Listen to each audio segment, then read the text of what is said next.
Eu, cando vim vivir a Mondariz, a Vilar, fíxeno porque estaba convencida de que o futuro da sociedade e da cultura galega estaba nas pequenas vilas e no rural tamén, porque son os sitios que máis calidade de vida nos poden ofrecer, onde están intactas a lingua, a cultura e as tradicións tamén do país.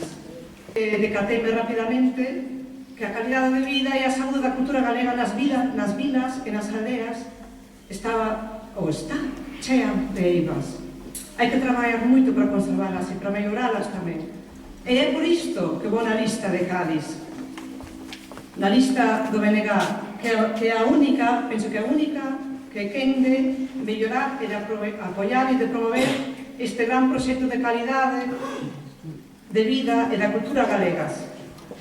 A falta dunha política cultural xa sabemos como funciona e xa tivemos que sofrer aquí dende o PP dende há moitos anos. Esta política cultural é moi curta de vista. Só sabe planificar por un ano, bueno, xa non vamos dicir nin por 4 anos. É certo que moitas cousas que se poden facer nun momento para outro, podense facer dun momento para outro, pero há outras cousas que requiren máis tempo. Entón, hai moitos proxectos que son a curto prazo e outros proxectos que son a longo prazo, que sí que nos queremos e creo que podemos tamén levar a cabo. A curto prazo, aí, e daremos algúns exemplos, poderíamos mencionar construir unha marquesiña do colexio para que o alumnado do preescolar, por exemplo, non tenha que mollarse cando vai ao comedor. Podes ampliar tamén o comedor para todos e non só para rapaces que fagan uso do transporte escolar.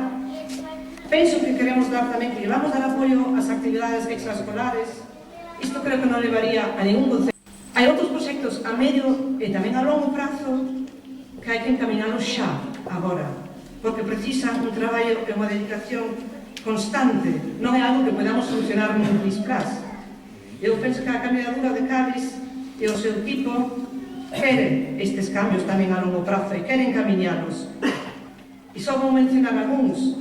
Penso que Mondariz podería ter unha programación anual de teatro ou cursos obradoiros de teatro, de conferencias, de actividades didácticas, pero claro, tamén temos que saber como aproveitar as axudas públicas que se crean e que se crean tamén colaboracións con outros concellos.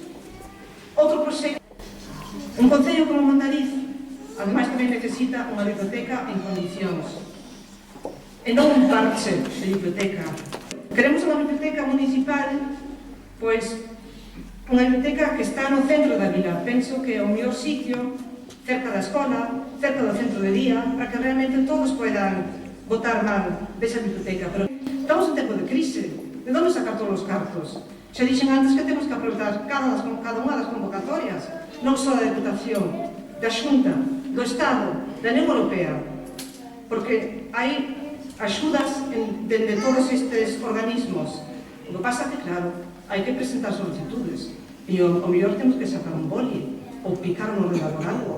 Isto é moito traballo. A cultura non só forma parte do colexio, a cultura non só é a festa da pata do porco, é moito máis. Continúa na vida laboral.